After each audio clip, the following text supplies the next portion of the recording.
I was supposed to record this video 2 hours ago, but instead I was just exploring Natlan with Chasca. If you watched my last video, you know I had my fair share of criticism toward Chasca before her release, mainly because of her goofy animations and one aspect of her character design. As you guys know, I still pulled for her, mainly because I'm a big Chasca fan, and I'm happy to announce that since then I've been really enjoying this unit. But despite that, I can't really recommend her for multiple reasons that I will share with you in this video. As usual on my channel, the points of these character review videos is just to give you my overall thoughts on the units I pulled, the things I liked and disliked.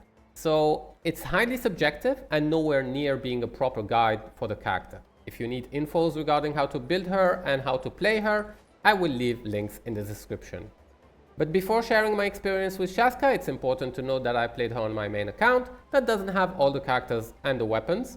I'm just a guy who pulls for his favorite characters, so all the testing done during this video and the background footage should be taken with a grain of salt.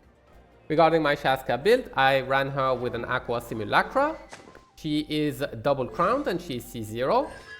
In terms of artifacts, I ran her mostly with Obsidian Codex, and her overall stats are as shown here. I also leveled up Auroron for the occasion, so he's level 90. He has these stats: 76, 120 with 190 energy recharge. He's on a Favonius Bow R5. The artifact is the Scroll of the Hero of Cinder City. Constellation 0 for the whole testing, and talent is 99 basically. So without further ado, let's dive right into it. Regarding the positive, let's start by mentioning the obvious. She's absolutely insane in terms of exploration, especially in Natlan. If you're lucky enough to get an Auroron, her exploration capabilities are even more buffed thanks to the very good synergies between these two characters. She covers a lot of ground horizontally, even outside of Natlan, and it's good enough to make her join my dedicated exploration team. Now, it's not perfect though. I have some minor issues with her in terms of exploration. First, she sometimes fails to pick up materials on the ground, even when close to it. And you'll have to angle it in a way where she can pick those up, and it can be a little bit annoying. I wish also climbing up didn't destroy your stamina bar. There are workarounds. You can sometimes, depending on the angle of the rock, still climb without consuming extra stamina. Or you can use Auroron to get into specific higher spots. But yeah, I guess they didn't give her that, so she doesn't power creep 99% of the character exploration skills. Another positive aspect is the short cooldown of her E skill. It's not only useful in exploration obviously, but also in combat. Many times during my Abyss runs, I was able to swap to my supports, quickly funnel some particles to them before going back to Chasca and just finish off the enemy, properly preparing for the next chamber in the process.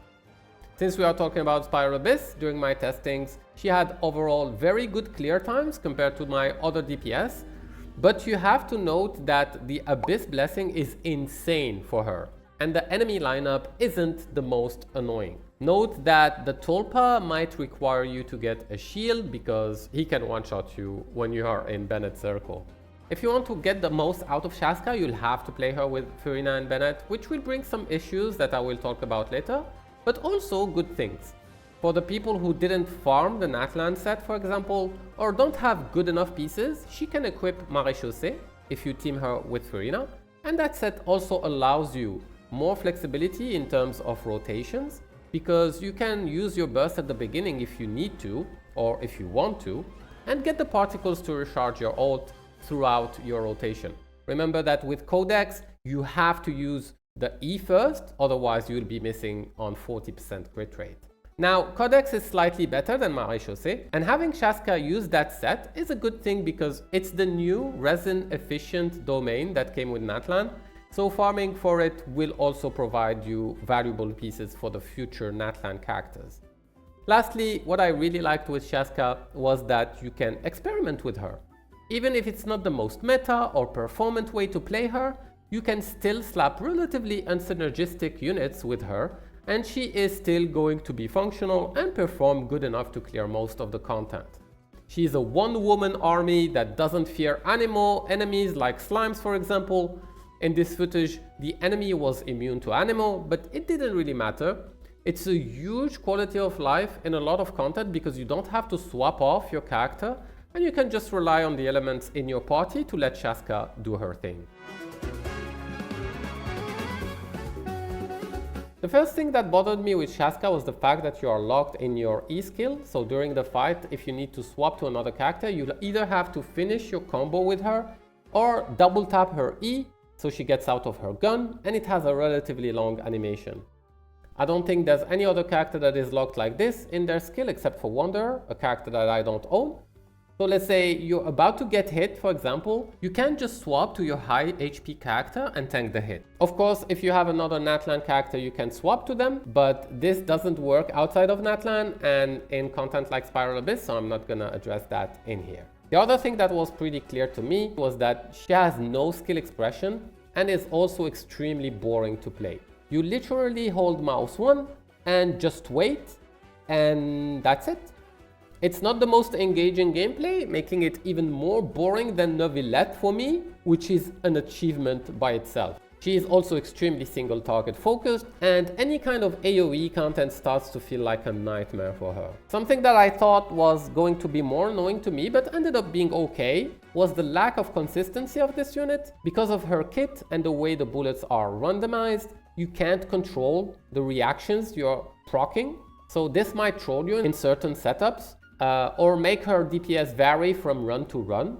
After a while, I just accepted that she is going to do her things and that I shouldn't care that much about the consistency of my runs because her kit is RNG. But I have to mention it in here because some of you might find that way more annoying than me. Lastly, and this is my biggest issue with Chasca, her best meta team is utterly annoying to play. I've never been a fan of Furina Bennett. Call me casual, I don't care. It's not synergistic. You will miss on stacking fanfares a lot, will be forced sometimes to have scuffed rotations, have to play in Bennett's circle despite Chasca mobility, having a squishier team because of Furina HP drain mechanic. You might also run into ER problems because of the field time that Chasca takes and the lack of similar elements in the team to help out with energy funneling. All these problems are not a deal breaker by themselves, but if you pile them up, it starts feeling bad. The other issue with this team is that it's using two of the most demanded units in the game. If you guys didn't know, I main Keqing, Arlecchino and Xiao on my main account. They are my favorite units in the game. So basically playing Chasca rules out two of my favorite teams, which are Xiao and Arlecchino. And I'm only left with an Aggravate Keqing team or, for example, an Al-Haytham Hyperbloom team on my second half of the Spiral Abyss. To conclude this part of the video, I wanted to have a little rant over the way they designed her kit. Don't get me wrong, it's a pretty interesting kit that could have been developed more in my opinion. Basically, Chasca wants you to play FEC characters in your team, going against one of the core aspects of the game, which is elemental resonance. Now, of course, you can play double Hydro, double Pyro with her, but her kit is pushing you towards the direction of a rainbow comp, which is neat, right? And it was, till this day, an unexplored option in Genshin. But the more you invest into her, with her C1 and C2, for example, and the more she will have normal team comps, allowing her to get other elements like Geo and so on, making the whole thing about her kit like a fancy restriction because of those early constellations. I don't know if that makes sense, but it feels like a missed opportunity to explore that more. I don't know, maybe a C1 could have made Chasca generate more energy for the team, or buff the party attack, or lower the cooldowns like Raiden constellation, or stuff like that. What I mean is that they should have made her early constellation develop the original idea of her kit design and not make her team comps look like any other DPS comp, if that makes sense. Chasca turned out to be a pretty decent DPS unit that I've been enjoying for the past week, but despite that I can't really recommend her for two main reasons. First of all, despite her very unique kit and gameplay, she turned out to be just another DPS unit, and as all we know, DPS units aren't the most valuable ones to have in a box. On top of that, all the cons that I talked about in the video outweighed the pros in my opinion.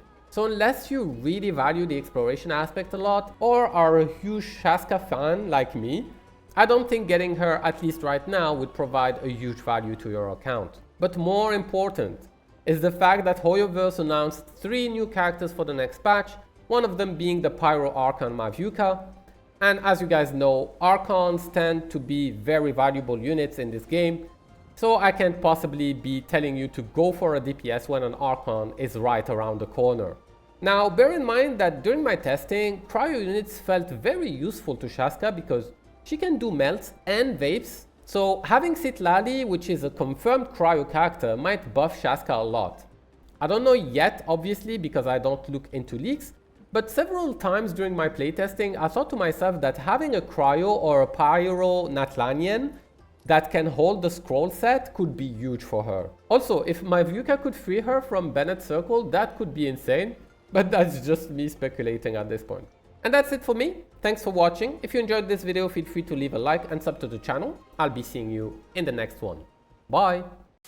But despite that, I can't really recommend her for 2 main reasons. First of all... Bro, what the fuck?